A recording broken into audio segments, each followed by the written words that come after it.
চলার পথে পঞ্চম পর্ব। ভবিষ্যতের কথা ভাবিও না, কাল কি হইবে তাহা ভাবিয়া সময় নষ্ট করিয়া লাভ কি?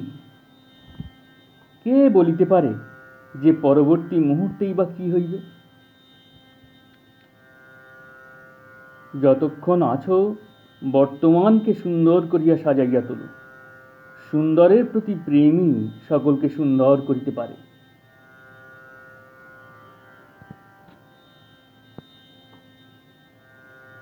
মানুষ মুখে যে কথা কহে তাহা কানে শোনা যায়, মর্মের বাণী মর্মেই প্রতিধ্বনি তুলে। মুখের বাণী মানুষ ভুলিয়া যাইতে পারে, কিন্তু মর্মে যে দাগ রাখে তাহা মুছে না। অশ্রুসজল চক্ষের নীরব বিদায় বাণী উচ্ছ্বাসবহুল ভাষার ফোয়ারা অপেক্ষা অধিক মর্মস্পর্শী। প্রাণসম্পদ যেখানে যত বেশি,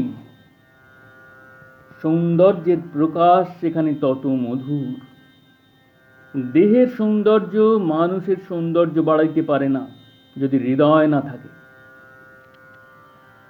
অন্তরের অন্তঃস্থলে থাকিয়া ভালোবাসা তাহার সাম্রাজ্য স্থাপন করে।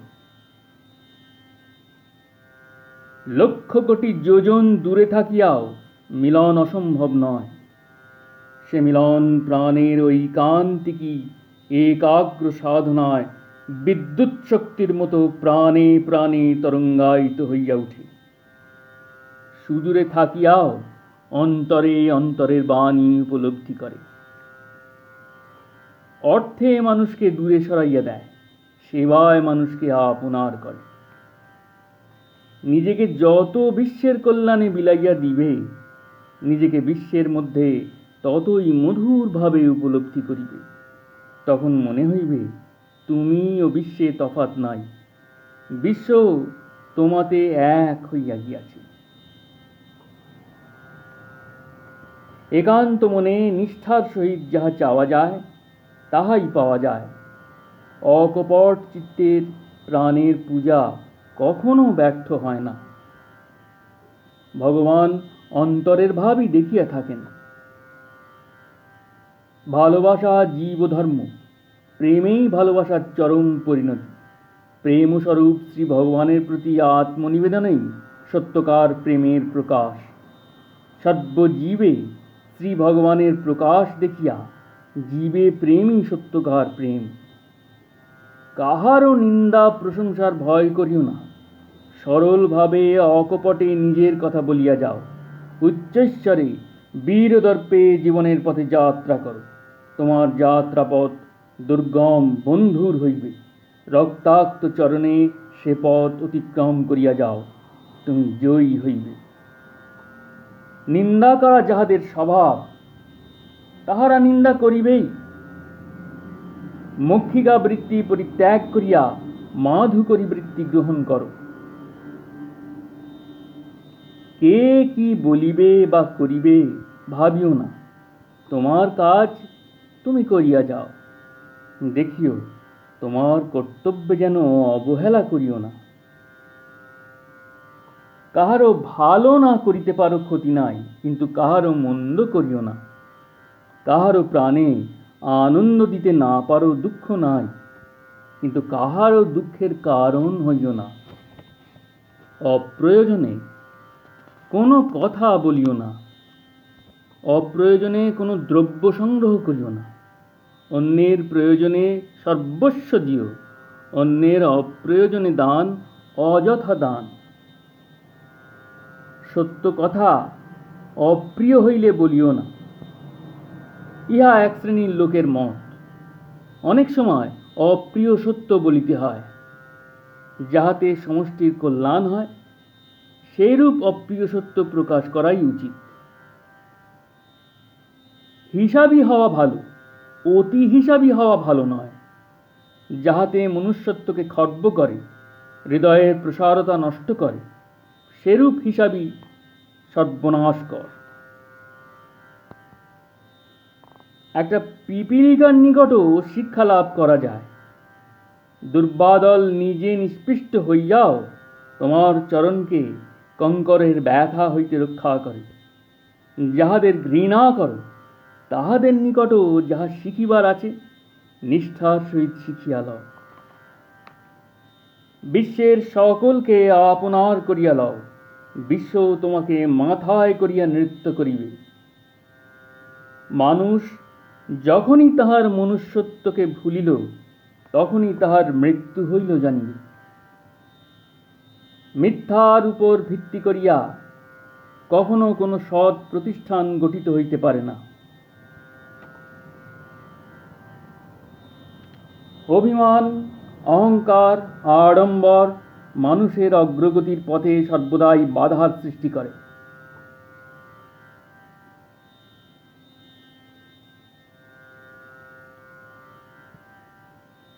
দোষে গুণেই মানুষ, ভুল ত্রুটির জন্য কাহাকেও পরিত্যাগ করিও না। বুকে তুলিয়া লইয়া তাহার চিত্তের ক্ষত প্রাণের স্পর্শে আরোগ্য করিও। সাধু মহাপুরুষের নিকটে থাকিয়াও বহু মানুষ সাধু হইতে পারে না। গুরুর নিকট আত্মসমর্পণ না করিলে গুরুকৃপা লাভ করা যায় না।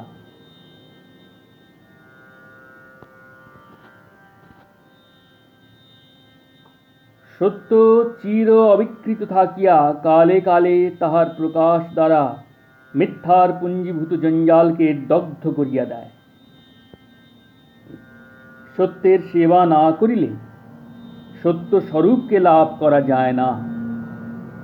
অসৎ উপায়ে কোনো দ্রব্য সংগ্রহ করিও না। অন্যায় যেমন করিবে না তেমনি অন্যায় প্রশ্রয়ও দিবে না। অসৎ উপায়ে সংগৃহীত দ্রব্যে উৎসবের আয়োজন করিও না। তোমার অন্তরের প্রার্থনা একমাত্র শ্রী ভগবানের চরণ প্রান্তেই নিবেদিত হোক।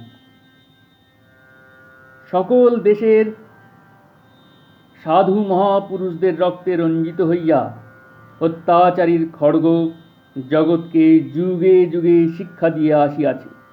আজও সে খড়গ প্রস্তুত হইয়া আছে। ভগবান সর্বত্রই আছেন, কোনো বিশেষ মঠে, মন্দিরে, মসজিদে বা গির্জায় নাই।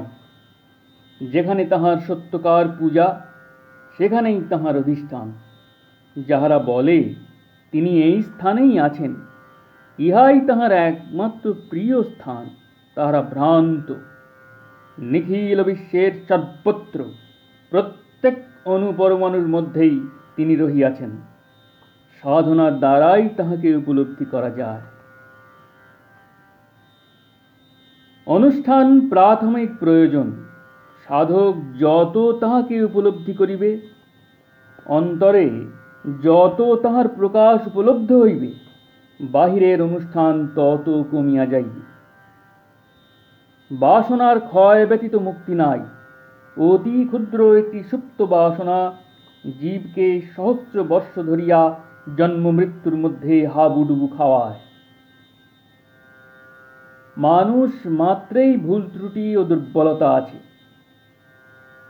স্বার্থ ক্ষুণ্ণ হইলে অথবা কোন রূপে ইচ্ছানুরূপ কর্মের ব্যাঘাত বশত আহত হইলে, সে আত্মবিস্মৃত হইয়া যদি তোমাকে আহত করে তাহাকে সর্বান্তকরণে ক্ষমা করিও। মানুষ নিজের দোষ ঢাকিবার জন্য প্রতিনিয়ত অন্যের স্কন্ধে দোষের বোঝা চাপাইতে ব্যস্ত। তজ্জন্য মানুষের প্রতি বিদ্বেষ ভাব পোষণ করিও না। পরনিন্দা পরচর্চা যাহারা করে, ক্রমেই তাহা কুষ্ঠ ব্যাধির মতো তাহাদের জীবনে ক্ষতর সৃষ্টি করে। রোগ যন্ত্রণায় তাহারা যত আর্তনাদ করে, ততই অন্যের প্রতি দুর্বাক্য প্রয়োগ করে। তোমাকে গালি দিয়া, তোমাকে ছোট করিয়া যদি কেহ আনন্দ পায়, তাহা হইতে তাহাকে বঞ্চিত করিবে কেন? পরে দেখিবে তোমার নির্বিকারতাই তাহাকে সংশোধিত করিয়াছে। ভগবানকে পূজার নামে মানুষ প্রতিদিন প্রতি মুহূর্তে ভগবানের অপমান করিতেছে। বৃথা কলহে মানুষ প্রাণের ঠাকুরকে অন্তর হইতে বিদায় দিয়া জড় জগতের প্রস্তরখণ্ড লইয়া কাড়াকাড়ি শুরু হইয়াছে।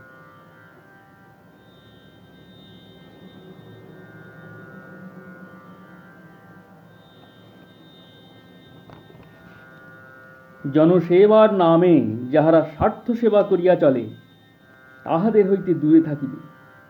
স্বার্থপর, লোভী, অহংকারী, মদমত্ত যাহারা, তাহাদের দ্বারা নিজের ও পরের কাহারও উন্নতি হয় না। সর্বাগ্রে আত্মবিশ্বাসী হও। যদি নিজের প্রতি নিজের বিশ্বাস না থাকে, তবে অপরে তোমাকে অবিশ্বাস করিবেই। কাহারও নিন্দা, প্রশংসা, স্তব, স্তুতি অথবা কাহারও শাসন, পেষণ ও রক্তচক্ষুর ভয়ে নিজ আদর্শ বিস্তৃত হইও না। অন্তরস্থিত ভগবানকে আত্মসমর্পণ করিয়া নিষ্কাম চিত্তে কাজ করিলে ভগবানই তোমার জীবনকে সার্থক করিয়া তুলিবেন। জয় গুরু, জয় গুরু, জয় গুরু।